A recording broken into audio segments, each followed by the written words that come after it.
So what we're gonna do is I'm gonna let it play in the background, and you guys can kind of sound off on the showcase and tell me what did you think about the showcase, and do you like how it's basically two different games in one?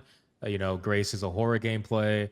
One particular thing, if you could talk about it, is how they said that if you play on standard difficulty, that Grace is going to need ink ribbons in order to save her game, whereas Leon, it doesn't matter, will not.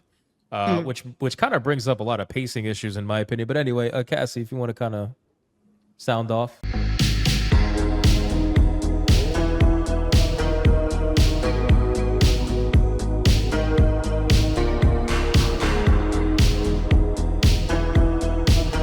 ahead. So I'm not really a Resident Evil like fan. I appreciate a lot of their games and really how it's pushed multiple mediums forward really in the grand scheme of things. But I, however, am a huge fan of the original Dead trilogy. Mm. Romero is one of the greatest of all time. Those three films are some of my all-time favorites. The one thing that stuck out to me that made me just immediately think of the original Dawn of the Dead was them saying like some of these zombies in this world will still inhibit some of the characteristics that they had when they were alive. Which, if anybody's seen the original Dawn of the Dead, they explain that a lot of the reason why there's so many zombies in that fucking mall was because these zombies are remembering that they wanted to go there. They don't remember why, but they just remember they did. Like they were, Omega consumers. It was a, social commentary on people just being materialistic as fuck. And when they had that in there, I was like, oh man, that's a cool little throwback to, the original Dawn of the Dead. I really appreciated that. The one thing so that's the awesome positive that I noticed as like an outsider. The other, so I guess I'll go into the negative with that too, because I like to balance things out. The whole like watch and Porsche bullshit, like unless you're fucking including James Dean's cursed 550 Spider in the fucking game, is Porsche. I don't give a fuck about your brand in a was game. crazy. Yeah, that's fucking crazy. That shit is so fucking gay, bro. Like at least, bro, if you look into the history of James Dean's Porsche 550 Spider and how many people have died in relation to that car, it's actually kind of creepy. It makes the hair stand up on your back. Just to kind of corroborate on that, I've been to a Zach Baggins Haunted Museum in Vegas, and he has the front axle of the spider in that museum. Awesome, and they go through the whole fucking history. Yeah, they tell you about anybody who the deed's been passed over to, anybody who owned it. That some of the worst shit happened to those people. I was like, oh my god. Yes, James Dean dying in that Porsche is like the first of many horrible accidents. It's crazy. Yeah, I think the product placement was insane. I didn't like the fucking car. I mean, listen, they've done shit like this before. They've done product, placements and things, whatever, before. But for some reason, this particular trailer, I think they spent like 15, 20 minutes on 3 different kind of product placements. So I don't know. It's a little odd. Well, I'm pretty sure this showcase itself was only like 12 minutes, but it felt like 15 to 20 just in product placements. You know what I mean? Yeah, like probably 20 or 30% of the fucking showcase, which is crazy. It's a lot, but I'll wait. No, if anybody else wants to talk, go ahead. Otherwise, I haven't seen it, so I can't speak on it. Well, it's just playing in the background right now. I don't have the audio. I'm watching it right now. I'm letting you guys talk while this. I mean, I've watched it beforehand because I know we were covering it. I think that it's really the best one. Oh my god, I think it's really cool that they're trying to cover every fan in Resident Evil, because when you kind of move away from the original gameplay of the game, like you create literal pockets of fans. And some of them are willing to concede to different types of gameplay within the franchise. But like Final Fantasy, for example, suffers with this, where it's like you have MMO fans, you have turn-based RPG fans, you have action RPG fans, and they do not like to cross over very much. You know what I'm questioning too? Now that I thought about it, what the fuck is with the product placements for items that are like luxury items to gamers who are usually broke? Like what? See, well, yeah, that was going to be so. Resident Evil is doing something that I find personally to be incredibly interesting with this game that has to do with product placement, and it's not anything that was in this fucking showcase. Like, yeah, the idea of there's going to be these watches. There's only going to be 2,000 of them in existence, bro. Ain't nobody paying the most expensive watch is $2,200. It's just shy of $2,200. Ain't nobody that spends time playing video games going to be doing a $2,200 watch. As far as the Porsche goes, like this harkened back in my mind. Do you remember when Final Fantasy 15 had the regalia and there was a one of one actual real life Rolls regalia that was made for like stupid amounts of money? That is what this Now, on the other hand, something really interesting that's happening this year that wasn't in the showcase at all. The Japanese metal band Baby Metal, dope band, one of my favorites, seen live 3 fucking times. They are doing a collaboration event licensed and sanctioned by Capcom for Resident Evil 9. Like, to me, that is way better, way more interesting because, A, that is going to be within the price line of, like, what gamers actually do, you know, T-shirts, events, whatever it may be. You've also got, like, again, Baby Metal is a Japanese band. It's a Japanese company, Japanese property. There's so much more there for actual fans in terms of, like, a collaboration style event than fucking $2,200 watches. By the way, they make a big deal of the watches in the game. Guys, this game takes place in 2028. We all got fucking cell phones. Who's giving a fuck about a watch? I do, because I have fucking class, brother. Right, no. For aesthetic purposes, I completely agree with you, Cass. I completely agree with you. However, for gameplay and narrative purposes, I'm sorry, it doesn't make goddamn sense. As a quick funny, have you ever went to someone who has a watch on and asked them what the time is when they pull out their phone? Oh, no. No, brother, start doing it. Because I've done that a couple of times, and I'm like, every fucking time. I only did that before I got used to having a watch again. Watches are nothing but an aesthetic status symbol, which, again, that's totally fine, but it makes no goddamn sense in the context of Resident Evil. Yeah.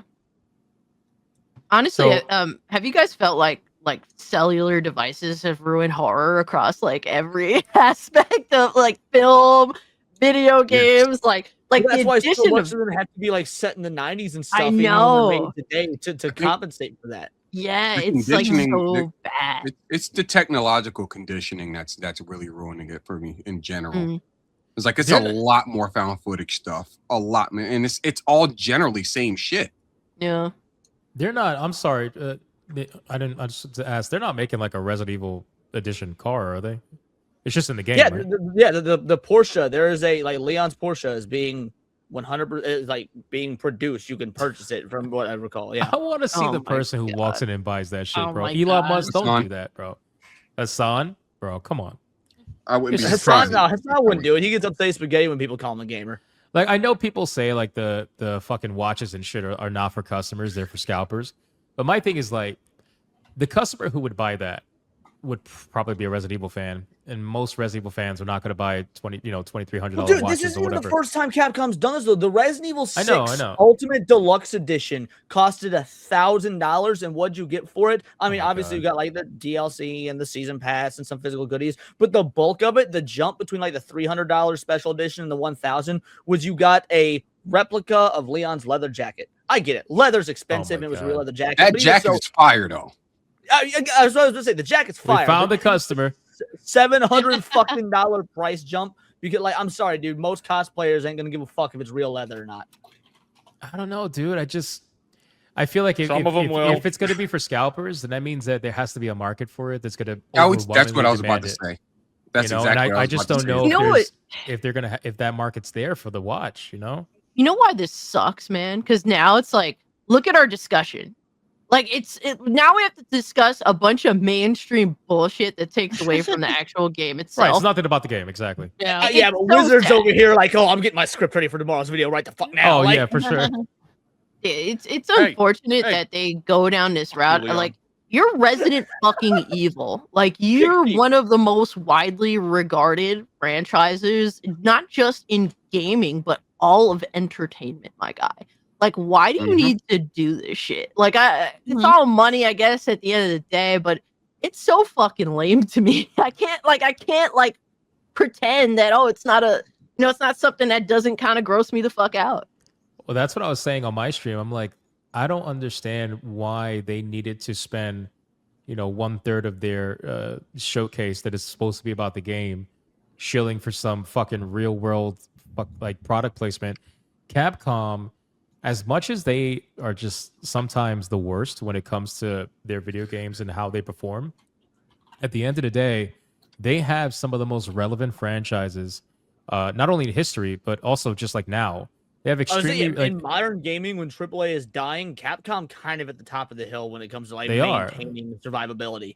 Every fucking game for the most part or franchise that they come out with is a franchise that sells millions of copies. Oh, every single one for the most part, almost. And even when it's a miss, like Dragon's Dogma 2, their next one immediately follows up and eclipses it, so it's fine.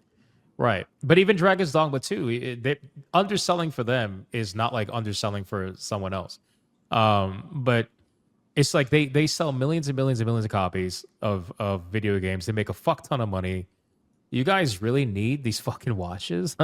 I don't understand. I would rather you do something that is more branded. I understand that the watch is All right, what gonna about be this? The controller right Leon. here. I think the controller's gay, but I understand. think it's fine. Like, Yeah. I have no problem with that. I think a branded controller is fine. This There's is what nothing wrong with gamers. That's what gamers care about. that. Yeah, Mhm. they'll buy that. That won't be a problem. But other than that, or you know what's gay though? The fucking amiibo. They got like an amiibo coming out Oh for this my shit. God. Oh my I think, god. Okay. I think it's going to depend on what the amiibo looks, because amiibos are interesting for like just collectability purposes, like the Yeah. interesting ones, not your generic Smash Bros ones, but like where is he? Like But at Right least here, the I amiibo. got the whole row of them. At least yeah, the- like this 8-bit Link, like this is just a cool little collector's piece. And they do something like that for Leon Kennedy or whatnot. I'm just like, that's fine, that's interesting. But again, I'm a toy collector, so but that being said, it At also depends on least- its actual functionality. At least the amiibo is targeting gamers. Like Yeah. it's targeting Yeah. people Right. that are actually gonna nerd out. They left the franchise, buy that kind of shit. The watches and the Porsche, bro. Like who? Like what fucking nerd are you targeting with that? Like one in a The rich in a ones. blue moon. Like yeah, but really, like I don't know.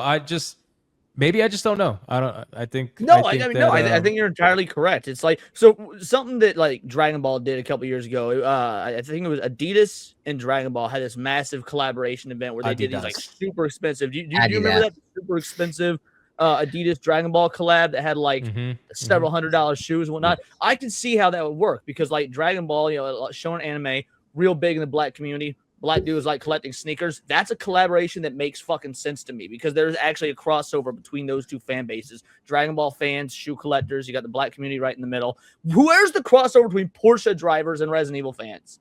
Yeah, it's so No. fucking weird, bro. I don't Oh see it. man, It's interesting know- choices. I'll say that. Capcom has these moments where they get too fucking bougie or they think that they too hot. Like they like, oh, we the hotness. And I get it because AAA, for the most part, while you're doing well or doing reasonably well, AAA is dying. So I understand that. But you ain't got to flex that you gangster right now. Like, you don't have to do that. Like, stay fucking humble, bro. Because literally, just one generation ago, y'all were almost dead. Just stay fucking humble, bro. Stop trying to do all this extra shit because it does come off corny as fuck. It's kind of funny that they're hitting every aspect too. Like they got fucking cars, watches, controllers, amiibos, a fucking concert, a Resident Evil concert. Did you see the ambassador program? Okay, so the Resident Evil concert, like those traveling video game concerts and whatnot, are actually usually really cool. Now they are whether it be Zelda's, like You those should are ask super Sony's cool how events. theirs is going right now. They're incredible. Well, the thing the issue I'm having with the Resident Evil one though is Resident Evil's got a few iconic tracks, usually save room tracks and whatnot, but as a whole, Resident Evil mostly goes for ambient sound effects and stuff. I don't know how they're gonna make. I would actually like to go just to see it. I mean, again, I'm a huge Resident Evil fan, and I would be very interested in how it's done. But like, they're not big orchestral style games. Like, you've got very simplistic, calming It don't save room matter. tracks. Yeah. And the rest is all ambient sound effects and stuff. I just don't see it being as like cool and bombastic as like Sonic Symphony or Sounds of They'll Hyrule or surprise whatever you. it was called. Is there anybody They'll- special doing the soundtrack? I don't know. Because it's like, look, man, Why not? fucking John Carpenter goes on tours, playing all of his music from all his films. I can understand from that perspective. Like band. you got a top dog motherfucker doing the music, like, but they ain't playing it from that angle. It's just Resident Evil sells it. It's like, okay, I get it. Resident Evil is Resident Evil, but it doesn't say no. It's also the 30th anniversary, so that's a big deal, right? Yeah, that's gonna sell. And then I bet you that. So I did the. I've been to the Kingdom Hearts one, and then I've been to the final. I've seen a couple of Final Fantasy shows. I've been to Distant Worlds. Yeah, it's amazing. I did Distant Worlds once, and then I went to there was this other one in Manhattan, and all of them were religious experiences. It's funny, man. I flew from London to Edinburgh to go see Distant Worlds, and then they added a date in London. I'm Atreus on Will for cutting me off again. Technically, I started that one. There he is. He's going again. No. Oh man!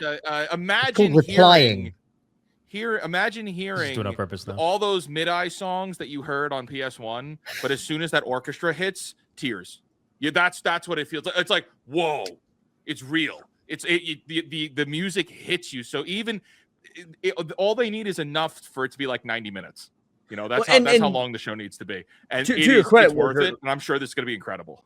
Yeah, to your credit, Wizard, this is like, I'm considering if there's a date and a stop within an 8-hour radius, I plan on going, making content out of it, the whole nine, because I would love to see it done properly. I would. I love the music from Resident Evil. Just functionally, it's not that sort of series, because for nothing else other than I'm curious how they'll do it, because I mean, I could just off the dome memory wise think that the save room themes for Resident Evil 0 through 4, again, just off the top of the dome, and you say do it enough for 90 minutes. Yeah, if you got each of those being 6 minutes, you really only have to do 10 15 tracks, especially if they're including spin-off games and whatnot. You've got a lot of content that you can cover. I just don't know how many gamers find the music from Resident Evil to be iconic unless you're already a Resident Evil fan, as opposed to you ain't got to be a Zelda fan to know Saria's song or any of the Ocarina melodies. Right. I don't know. The thing about the music, the symphonies and shit is that, I mean, look, whenever I hear about that, I know there are good ones. Like I know the Final Fantasy one is pretty good. And the thing is, the recent failure with PlayStation, remember like the PlayStation music that was traveling all around the fucking country, and they canceled that, and it was also happening outside of the country too, and they canceled that. Wait, so they don't have games or songs? Oh man. Pretty much. They keep in mind this ambassador program, and we'll go into it in a second, but the ambassador program is basically just like a non-paid shilling on X, which is essentially you sign up for an account with the ambassador program, and they will monitor your X account, and then you just make fucking glowing posts for them. Making it in then. Yeah, you make glowing posts way for too them. much shit on Resident Evil. You're probably pre-banned. You make glowing posts. You talk about how amazing it is, and you have to use a certain hashtag, and then you can level up your account. And then when you get to like max level, you get invited to like these symphonies and shit. Well, I believe, if I'm not mistaken, there was also something like that for PlayStation, where there were certain people that were getting invites to these kind of like PlayStation music thing. Because I remember when they started canceling them, you had the shills were going crazy. They were like, I did all this promotion. I did all this stuff for PlayStation. I was invited. I had nearly front row seats, and now it's canceled. What the fuck? Wow. So I don't know. I think Capcom obviously will see it through because it's Capcom. But not only is it Capcom, but it's also Capcom's biggest franchise in their entire pantheon. Right. I mean, I've heard that Monster Hunter recently overtook it, and fair enough if it did. Resident Evil was their number one highest selling IP for like 20 years fucking straight or something, as opposed to PlayStation just being more of like a conglomeration of different ideas and whatnot, as instead of focusing on one series. Yeah. I think they won't take the risk. So, but regardless, I don't know. Like you said, it's not the kind of music that I would be going to a fucking symphony for. I can't wait to hear someone blow a zombie with his head off with a shotgun. Resident Evil, it's like, bro, like Sonic is notorious for even shit games have a great soundtrack. Dude, same thing with the Final worst Fantasy. Sonic game you've ever played. That soundtrack's still gonna be 10 out of 10. Bro, fucking Final Fantasy 13. Have you heard the music to 13? That shit is heat. Like, it is crazy. Yeah. I don't get that vibe with Resident Evil at all, let alone like I can't really, I've played some of their games and stuff, but I don't really recall too much of their music being like iconic. And the reason for that is because of the gameplay cast. So more often than not, at least with the classic games, I don't pay too much attention to the modern games. I don't play them as often because I'm just not a fan of them. But in terms of the classic games, when you're out and about and you're in the zombie killing areas and shit like that, there is almost no music. It's just ambient sounds, thunder in the background, crickets. The only time you hear music is when you're in a safe room, and oftentimes you're in a safe room. You're only in there for a little bit. You're in there. You're managing your items. You hit save, then you leave. So you've got like 30 seconds, maybe a minute of music. When in all reality, those are full tracks. Those are full 3 to 4 minute tracks. But it doesn't stick out to people unless you're already a fan of the franchise because you've heard it so many times via various playthroughs and stuff like that. Music is meant to set the tone in Resident Evil, whereas in other games like Final Fantasy, it's to make the setting memorable, like what it is. I remember every fucking song from OG Final Fantasy 11. Like that MMO had some of the best music that I think I've ever heard in a lot of games. Like that was when Nobuo and his little team of proteges were doing 10 and 11 together. It Brilliant was soundtracks. Fucking believable, bro. Like when you get into the dunes, it is quiet because the dunes are meant to make you feel like you're just completely isolated and you're fucked, which you are, by the way. And then you finally manage to find the desert, the dune town of Kazan, I think it was called, something like that. And then the music hits, and you're like, oh, it's fucking amazing.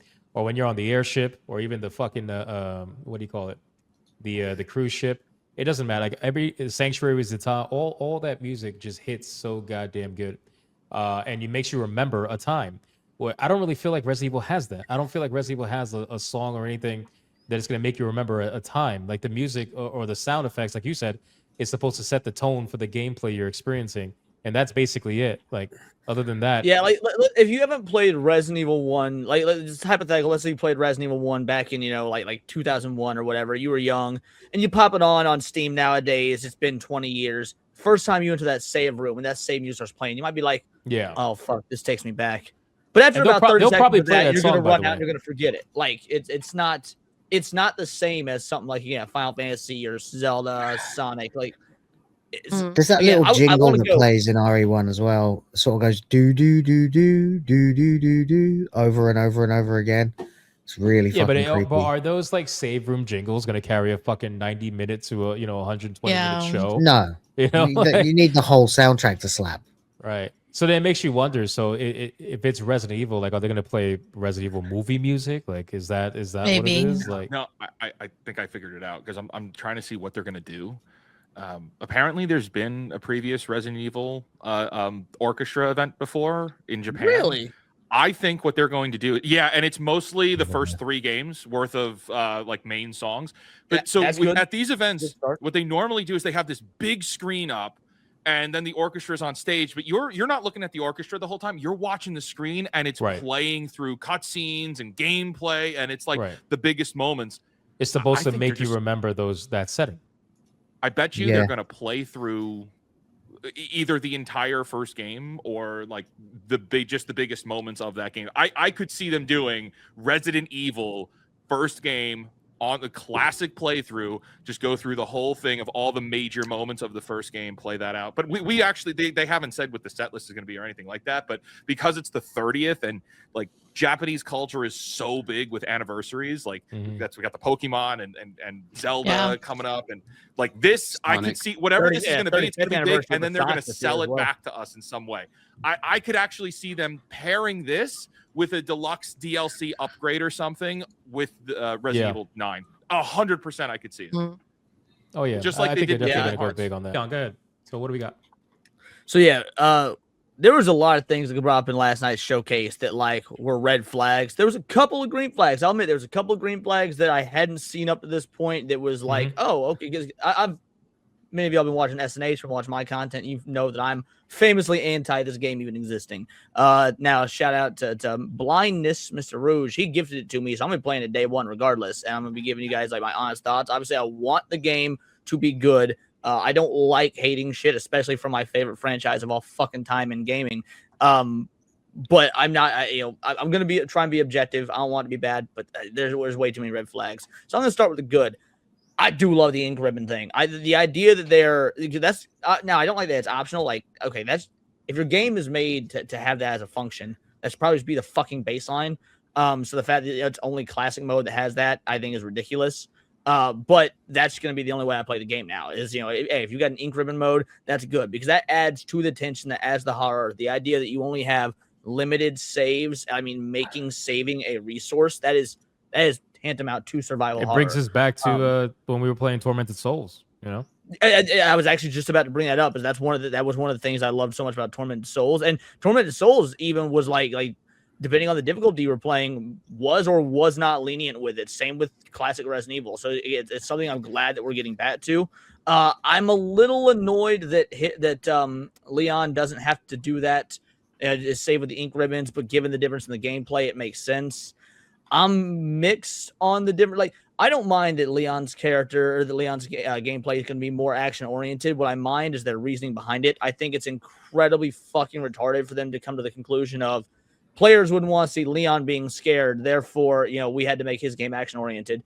Leon doesn't need to be scared. The idea, like, you're the character does not need to be feeling XYZ emotion for us player to feel XYZ emotion. You can make a horror game with Leon, scare your players, even if Leon himself is not interacting, in a fearful manner, as proven by all the original fucking games. You don't see visible fear or anything on Jill or Chris or Carlos or anything in like the PlayStation 1 games. The characters might not be scared, but you, the player, were. So I think their reason is bullshit, but the gameplay itself does work fine. I'll wait. To be fair, with the older games, those are just like polygons. It's hard to actually emote that shit. But that only proves my point further. The fact that they didn't do it at all, whether it was for a technical limitation or not, proves it can be done. You've got characters that, whether technically limited or not, aren't reacting in a fearful manner, but you, the player, potentially did, because it's a horror game, shows that it can be done. Like, to me, whenever characters are telling you how to feel in a game, that's emotional manipulation. I don't need the characters to tell me how to feel. Like, that should be on you in terms of the story, the writing, everything like that.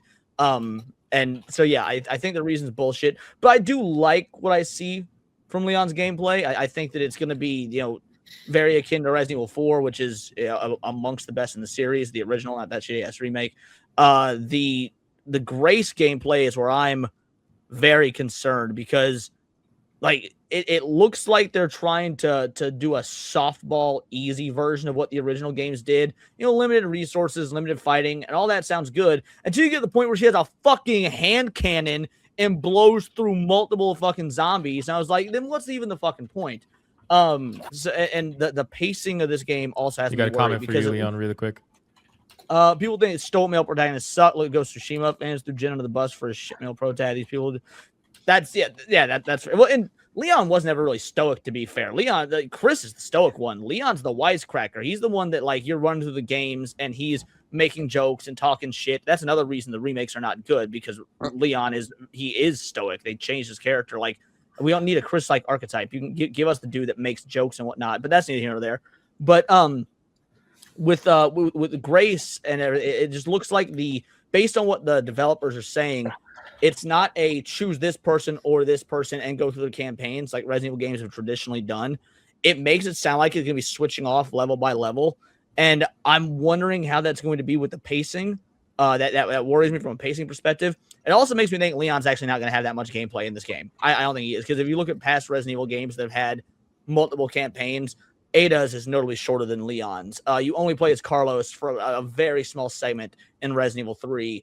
Aside from the original two games, I would agree with that.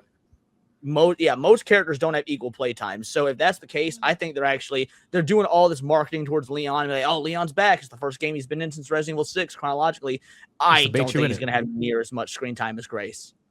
Yeah, it's just to bait you in it. That's it. That's all it is. Yeah. And I said that on my stream too. I'm like, how are you going to go from like super panicky fucking weak Grace and experiencing it, with the ribbon save system and playing what is essentially supposed to be like a survival horror game, and then all of a sudden you're just guns blasting with fucking Leon kicking zombies right there, and knocking them. Grace. Did you see what she just did right there with that fucking hand cannon? Her hands. Well, her hands were also shaking afterwards too. I mean, the details are nice, but oh yeah, agreed. but like, how are you gonna go from one to the other? I don't really think wish this they gimmick would have is just stupid. Mixing the blood and injecting it to explode zombies. I think is a very stupid. Oh yeah. fucking gimmick. Let's see what would be what I hope they end up doing is the same thing to do with Resident Evil 4, where it's just separate ways. Where you have Grace's story you play through, and you have Leon's story which you play through. See, that's what I thought it was going to be, but the way they phrase it in this, when you listen to the audio, it makes it sound like it's going to be you just play through one campaign and it switches depending on like what the game decides. So it's just one campaign straight through. Yep, it's one playthrough.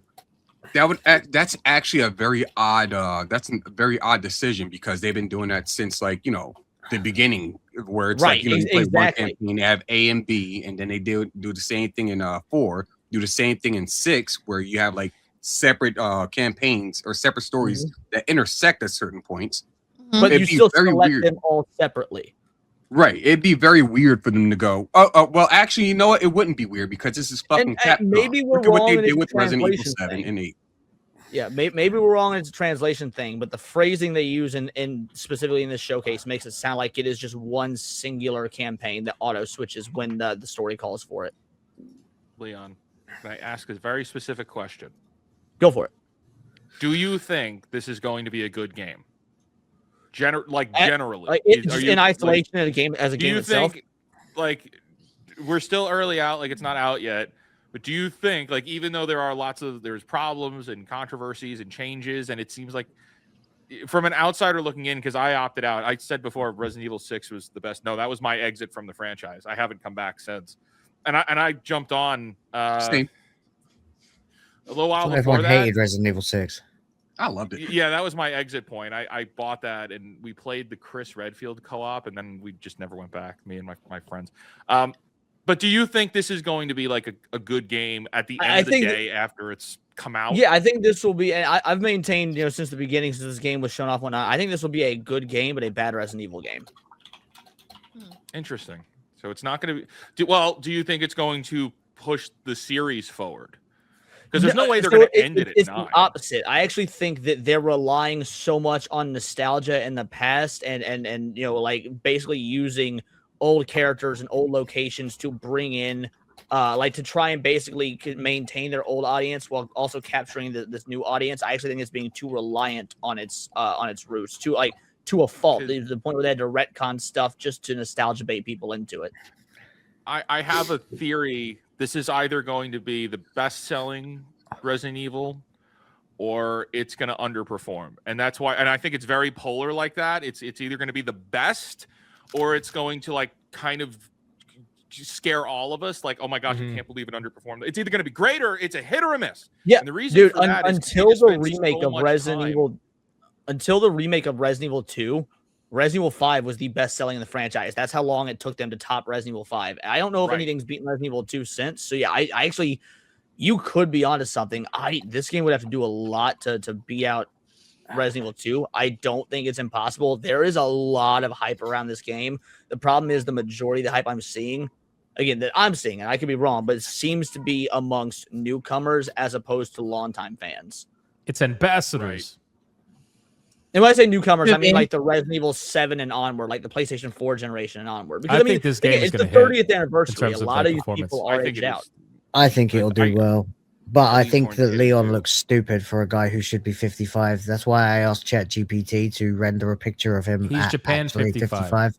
Yeah. So so the picture I've got on right now is what ChatGPT thinks Leon should look like at age 55.